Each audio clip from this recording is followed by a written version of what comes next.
Hello. Welcome to another episode of Teachers in Business. So, this week I want to talk about growing. One of the things that happens in business, particularly, at least in my experience, and it happens in lots of places in our lives, is that we expect growth to happen way faster than it actually does. Growing is never instant. Yes, there are cases where it happens a lot faster. It happens so fast that it feels instant, right? But actually growing isn't. We often, though, even though we know this, like logically, you can get with the idea that growth is little by little by little. Logically, we see that. But often our internal expectations, especially of ourselves, are for the exact opposite of that. We expect to be perfect. We expect to be expert. We expect to be figure out all the things immediately. And then we also expect to have to figure it out once and then never have to figure it out again.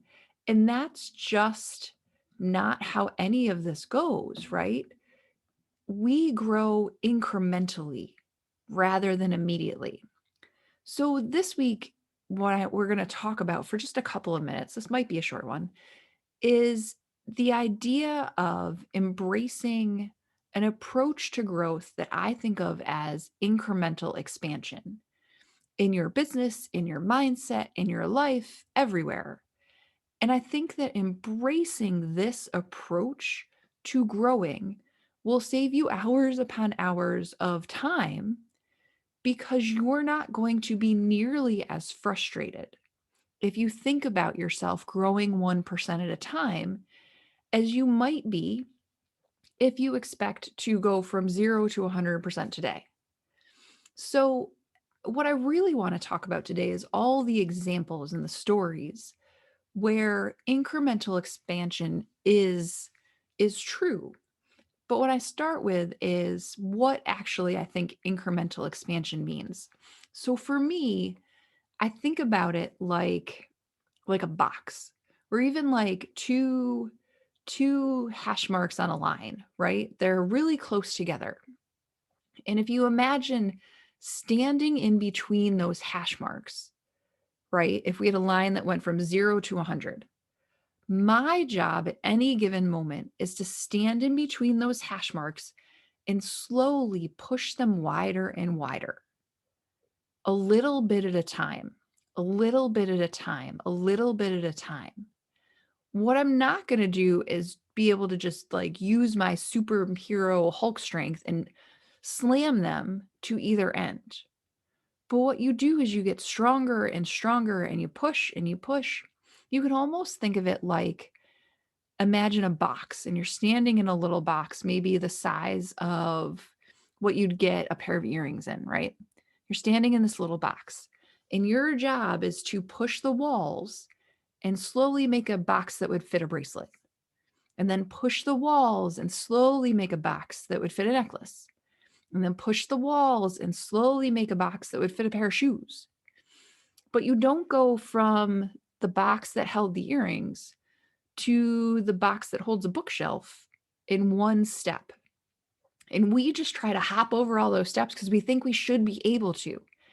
And then when we don't, we take after ourselves. We just, the judgment we lay on and the drama and the stress we cause ourselves when we're like, oh my gosh, I should have been able to magic that little tiny box into a box that holds a bookshelf. And I didn't. Like, oh, okay, well, that's not how it works, anyways. It's okay. The other way I think about this is if you think about boiling water. If I fill up a pot of water from my kitchen faucet, I could use hot water, that's fine. It's probably like 100 degrees or so. So I put that on the stove and I turn on the temperature setting on the stove, and the water starts to bubble heat as the burner turns on and warms up. So I can turn the burner to high. That's great. Or I can keep it on low. That's going to increase or decrease the rate at which the water boils. But what happens to the water is it goes from 100 to 101 to 102 to 103, all the way up to whatever temperature, 212 degrees Fahrenheit, it's going to boil. It might make some jumps, but that just means it touched all those temperatures faster than we could measure it, right? It went through them all. You go through all the steps. This is true in growing a business. Like if you think about if you make sales or you have clients, you don't go from one client to 10 clients.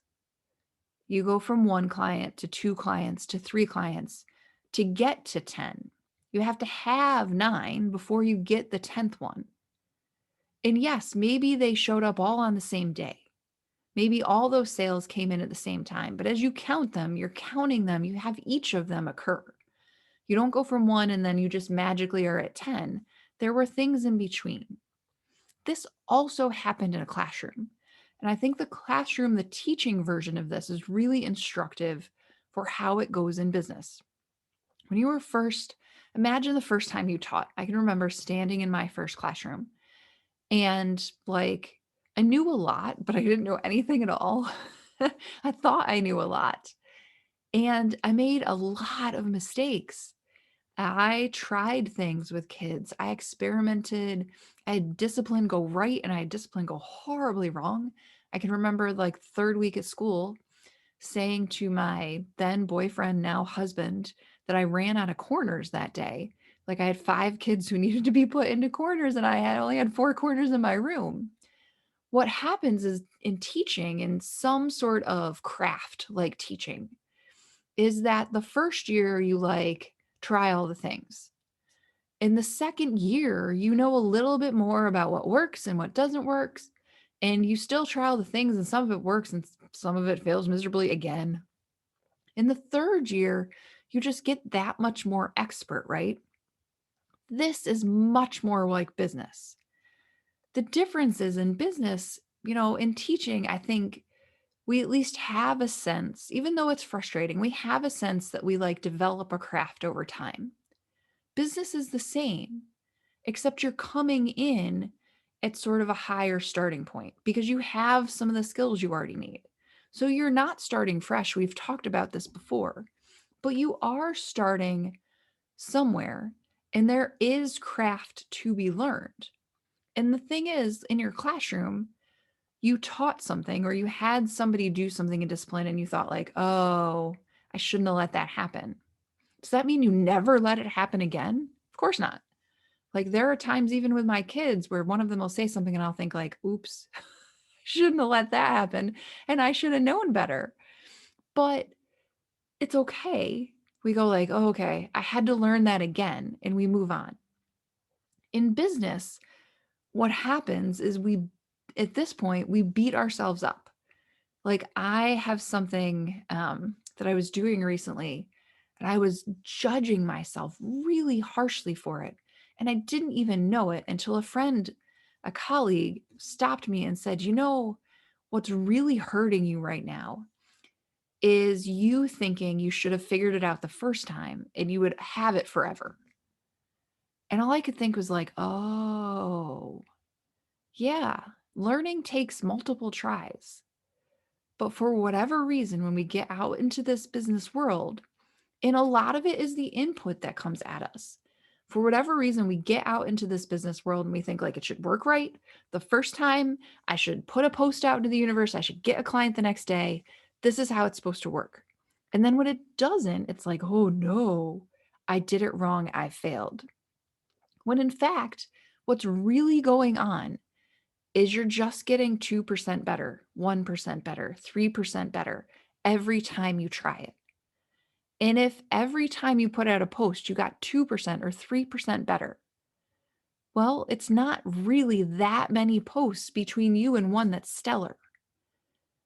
But if every post you expect it to be perfect, then you're just going to spend way more time and energy beating yourself up than you are on the idea that you're just getting a little bit better every day. And that's a really strong learning mentality, right? This I'm just getting a little bit better every day versus, oh crap, I should have known how to do that. That is incremental expansion. And I think it can save us all a lot of heartache if we just think like, okay, I'm getting there. Your first year teaching, you didn't expect to have every single thing in discipline go perfect. When you put the water on the stove to boil, you didn't expect to snap your fingers and have it boil. That's not how it works. You don't expect to have all of a sudden 10 clients out of nowhere. That's just not how we grow. We grow 1 degree, $1, one customer, one client, one experience at a time. And we need to allow ourselves that. That's the gift we can give ourselves, is an understanding that we're just getting a little bit better all the time. And that is incremental expansion. So if you are being really hard on yourself, if you are expecting perfection, if you are expecting to learn things once, the thing that you can do for yourself right here, right now, is to notice that and just see that that's what's going on and sort of start to play with the idea that maybe it could be different. Maybe you could just think about getting 1 or 2 or 5% better today. It doesn't have to be perfect. Or you can just think about learning it this time and then knowing you're going to need to learn it again. And that's okay. That's the shift to make here. Instead of beating yourself up, know that you are growing. And if you would like to, put the boiling water on the burner and put it all the way to high rather than leave it on low and just let it take the time it takes, this is what coaching is for. Coaching is not even sort of is turning the heat up all the way on that pot of water to like the superheated burner so that the growth happens more rapidly. The reason that happens is because as a coach, I see when you're expecting perfect. I see when you're trying to learn something once, and we can talk about that and see what's going on and save all the frustration and the beating yourself up and the giving up and all that whole cycle of fun stuff of like miserable pain. What we do is we short circuit that and we do more productive things. We go, oh, yep, that was a great learning experience. What did we learn from this? And we use that to do it again so that we're not just beating heads against the wall, because beating your head against the wall hurts. And we'd rather it be just, slightly more fun than that. So if you're ready to turn up the heat, let's talk about coaching together. I am happy to at least have a conversation one-on-one to see if we're a good fit. And if we are, we'll talk about what that means. And if we're not, that's okay too. You'll walk away with a plan, at least, to think about how to grow incrementally rather than banging your head against growth and thinking it's not going well when it is. What you do to set that up is you reach out to me on Facebook or on LinkedIn, or you go to my website, which is Torpey, Torpey, coaching.com. You can also just send me an email at Sarah, SARA, at torpeycoaching.com. And that's how you get in touch. If you are not in my group is just like the name of this podcast, Teachers in Business. We would love to have you in there. We talk about growing just a little bit more every single day. That's my whole goal in that group, is to make everyone just 1% better every day. So if you're not there, come join us. And I look forward to talking about coaching with you. Have a really good rest of your day. Bye.